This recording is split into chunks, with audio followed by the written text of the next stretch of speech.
The last message. I always thought there would be more time. Time to call. Time to visit. Time to explain myself. Time to say the things I always meant to say but kept saving for later. But later has a way of vanishing while you're busy thinking it's still coming. When my mother died, it wasn't dramatic. No storm. No flashing lights. No final movie scene moment where you hold hands and whisper forgiveness. It was 4:17 a.m. on a Tuesday. Dark. Quiet. The world asleep. A hospital hallway that smelled like antiseptic and old coffee. A nurse with tired eyes who had already made too many of these calls. Mr. Collins, I'm sorry. Your mother passed at 3:58 a.m. Passed. The word still echoes. She didn't die. She just walked somewhere I couldn't follow. I sat at the kitchen table long after the call ended. The fridge hummed. The clock ticked. And everything felt the same, but nothing was. When I finally stood up, I realized something had changed inside me. Like a cord that had been holding me to this earth had quietly snapped. I was an adult before. But now I was alone. No one above me anymore. No one left to call me baby, even if she only said it once in a blue moon. No one who remembered the version of me before life hardened me. The version I forgot. The funeral was small. No slideshow. No choir. No eulogy that captured who she really was. Just the facts: name, birth year, death year. A line between them so small it could barely hold a life. We buried lifetimes inside that tiny line. People said she was kind, quiet, hardworking, the same empty phrases we give to anyone who suffered more than they deserved and complained less than they should have. I stood there listening and felt something rise in my chest. Not anger. Not sorrow. Something heavier. Regret. Not the sharp, dramatic kind. The slow kind. The kind that settles into your bones and makes a home there. They handed me a cardboard box with her things. A purse. A wallet. A sweater.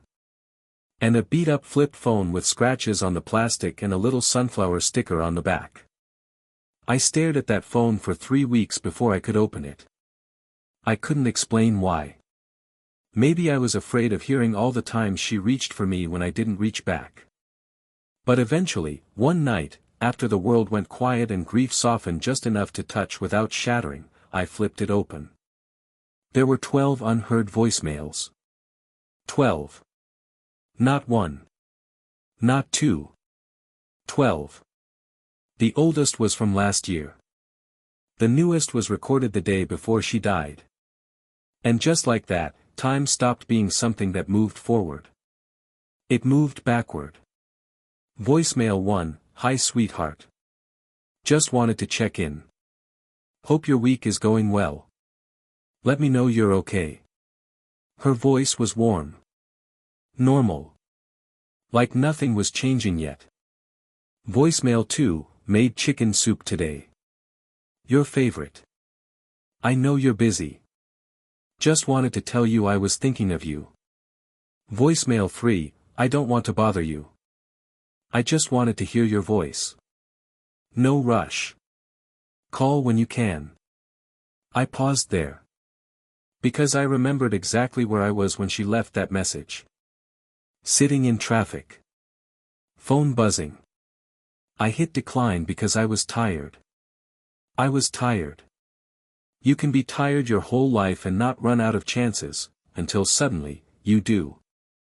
I pressed play again. Voicemail 7, the doctor says I should rest more. Nothing to worry about. I don't want you to think I'm trying to make you come visit. I know you're busy, you've always been busy. This one cut.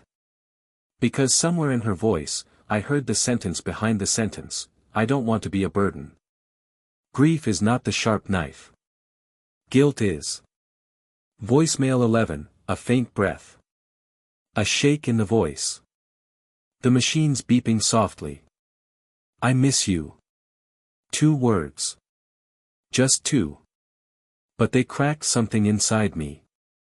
I pressed my forehead to the table and let out a sound I didn't know I was capable of. A sound that comes from somewhere beneath ribs and history and memory. A sound of something breaking that can't be repaired, only carried. My thumb hovered over the final message. The last one. The one recorded less than 24 hours before she left this world. I pressed play. Her voice was thin. Fragile. Like a candle flame in wind. Hey sweetheart, it's okay. You don't need to rush to call me back. A soft breath. A long pause. I just wanted to tell you I'm proud of you. My chest caved. You worked hard. You became a good man. A kind man. I know you don't think you called enough. I know you think you should have visited more. Silence. But I always knew you loved me. I always knew. Love doesn't have to be loud to be real. My vision blurred. One more thing, her voice trembled, but it didn't break. Please don't carry guilt. Carry love. It's lighter. Another long breath. Good night, baby. The message ended. And I shattered. I don't know how long I stayed on the kitchen floor. Maybe an hour. Maybe the whole night. Time didn't move the way it normally did. It stretched, it collapsed, it circled.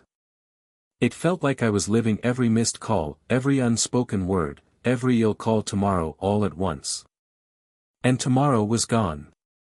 When I finally stood up, my legs were unsteady, like I had aged 20 years in a single breath. I sat back down in the chair, phone in my hand, her final message replaying again and again.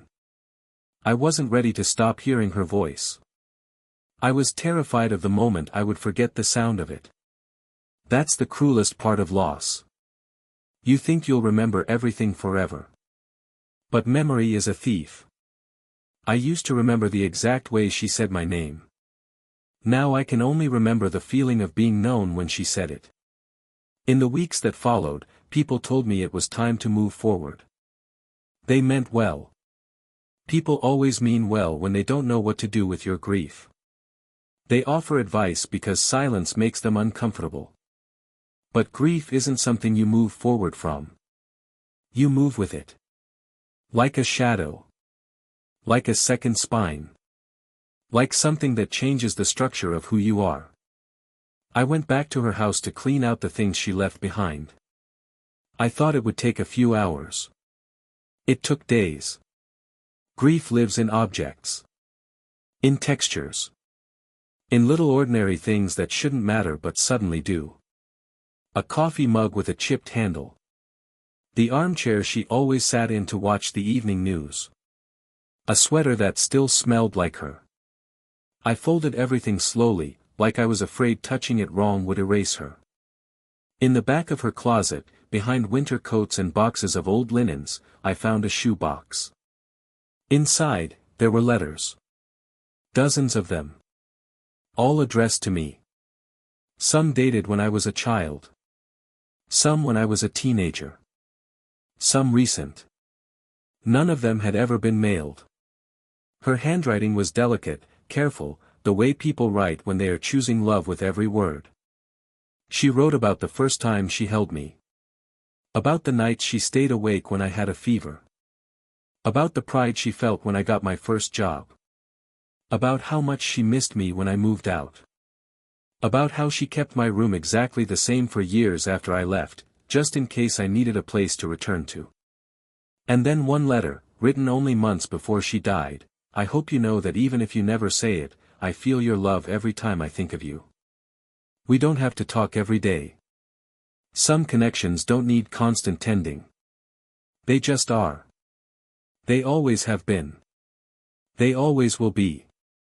I read that letter 3 times. Then I pressed it to my chest and let myself break again. Not because of the loss this time. But because of the love. People talk about grief like it's one feeling. It's not. It's 1,000 small moments. It's hearing a song you didn't know you remembered. It's reaching for a second coffee mug out of habit.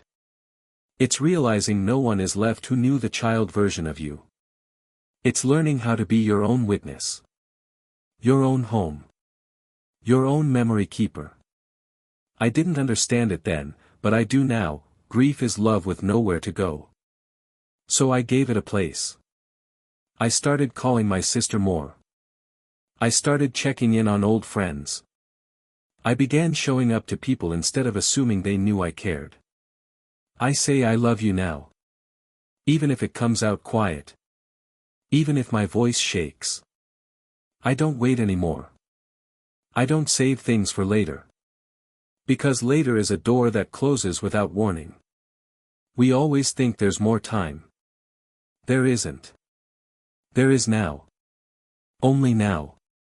And it is enough. Sometimes, at night, I still play her last message. Not out of sadness. But because her voice reminds me of who I was before I forgot how to feel. It reminds me that love does not disappear. It just changes shape. She didn't leave me. She just became something I carry instead of something I call. And some nights, when the house is quiet enough, I say it out loud, "Good night, Mom." And I swear something in the room answers. If you listen to this story, thank you.